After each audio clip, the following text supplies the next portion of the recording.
Okay, cool, that's recording. Yeah.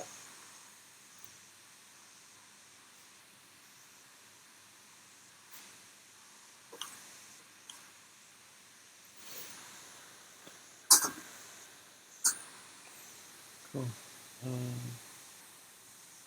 Yeah, I struggled with this, watching this particular video.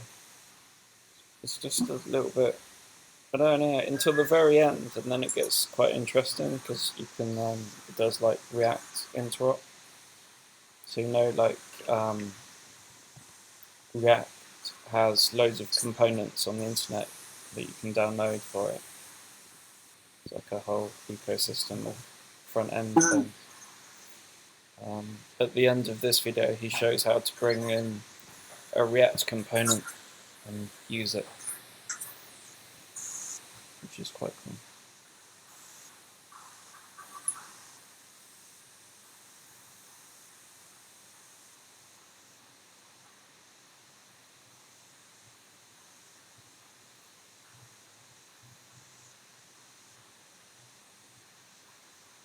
Suppose we could import that unordered list as well. Yeah.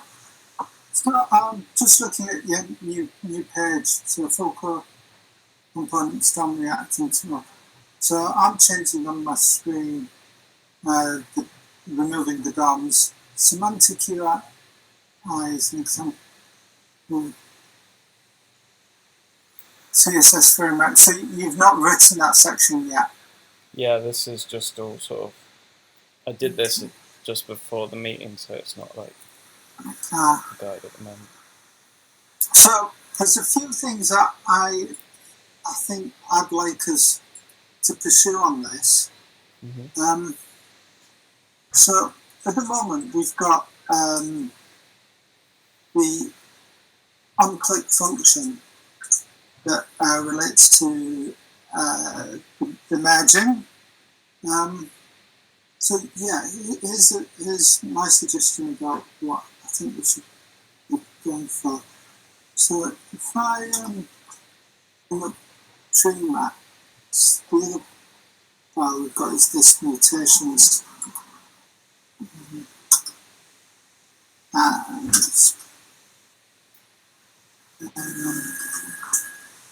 this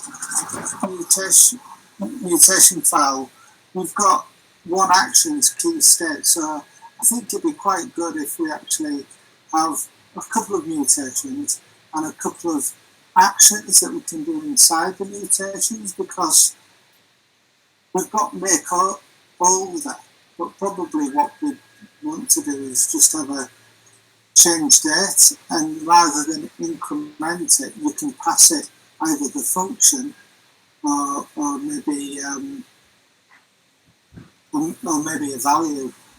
So we could look at something like doing that on mutation. And the other thing that I think I'd like us to do would really start using a database, so we can, as soon as we have a proper database, one, we can persist things, two, we can look at the EDQ language that he uses, and then I think if we have a database, maybe we can start to introduce some security, so then we can look at protecting the website. Yeah, so all of those things are to come. Good. But they're unfortunately not in this particular video. Okay. Because the first thing, if you switch back to the mutation, yes, we'll talk about the first thing first, I guess. I don't know currently how to, like in most, imagine this was like a jQuery click event. You would have the event passed to you.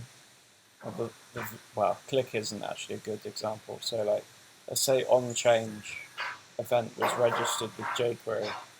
You would have the value of the new thing passed to your callable, and then you would be able to do something with that information. My guess is, in that map that we're destructuring to action, maybe we can get hold of that event and we can look at the value of the event or something, and then you can Well, say like, yeah. But that's just a wild guess because I actually don't know how that works until we get further on.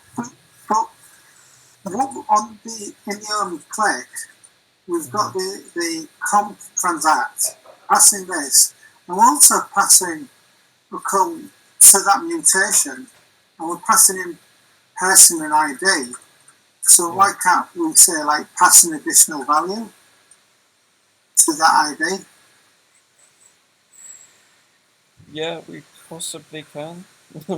It's more a question of like how's it usually done, I suppose.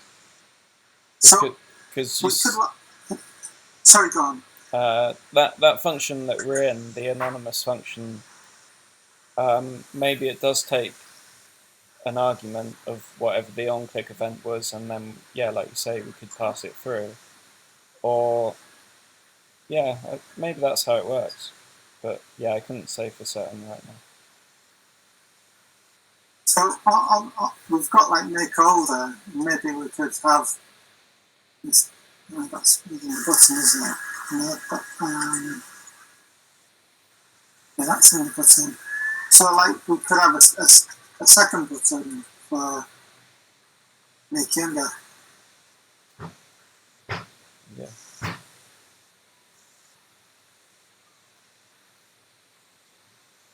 Yeah, just it doesn't demonstrate what I think you're after, which is to get the value of something at runtime and then transact that rather than just like do an arbitrary increase or decrease.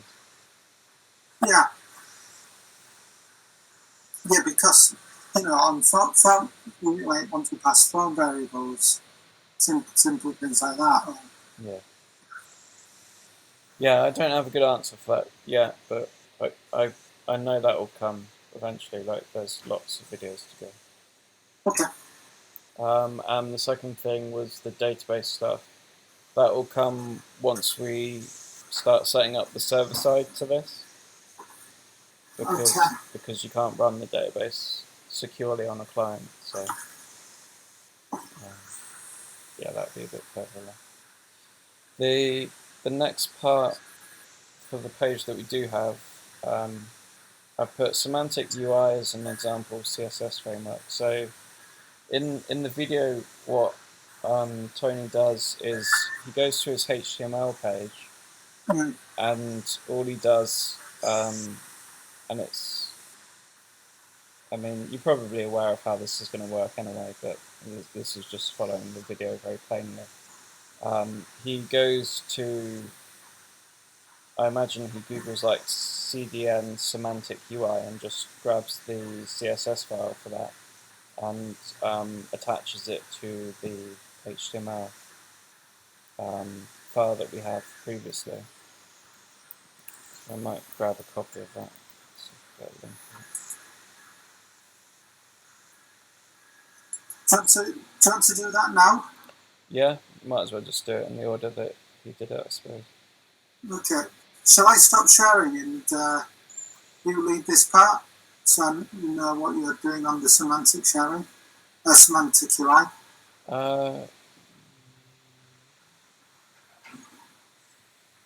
Maybe. Yeah. Okay. Yeah. Okay. Yeah. If you stop presenting, I'll take over for a second.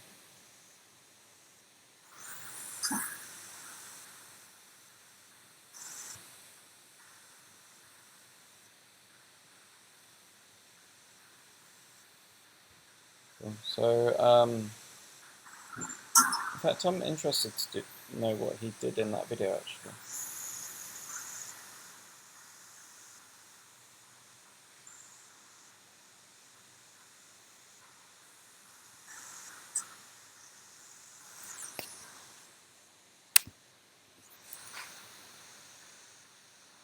Computer really doesn't like doing all of these things at the same time.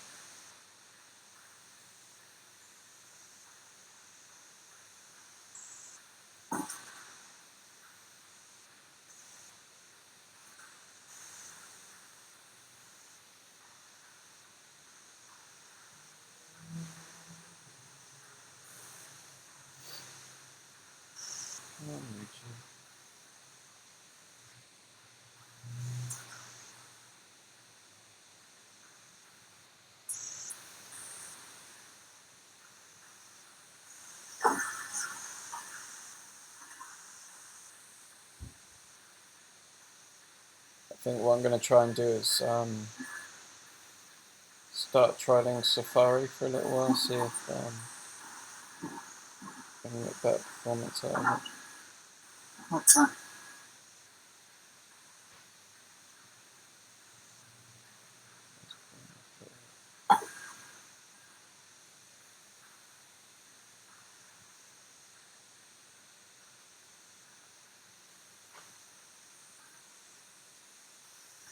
No, he's doing it here. So he's including CDNs above. Where did he get that from?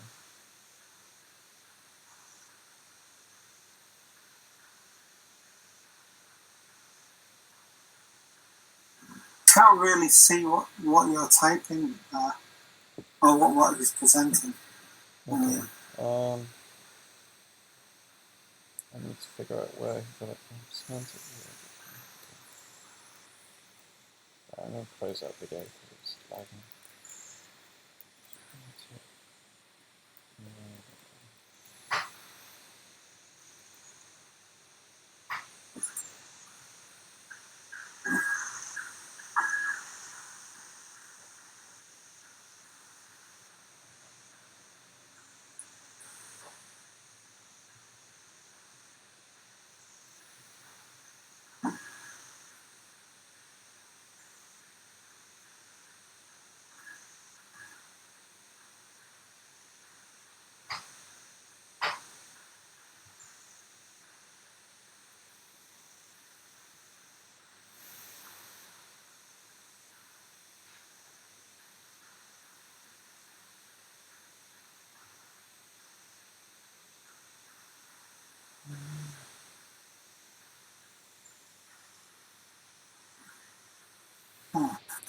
I'm just going to test something a sec because performance of my laptop is just horrible.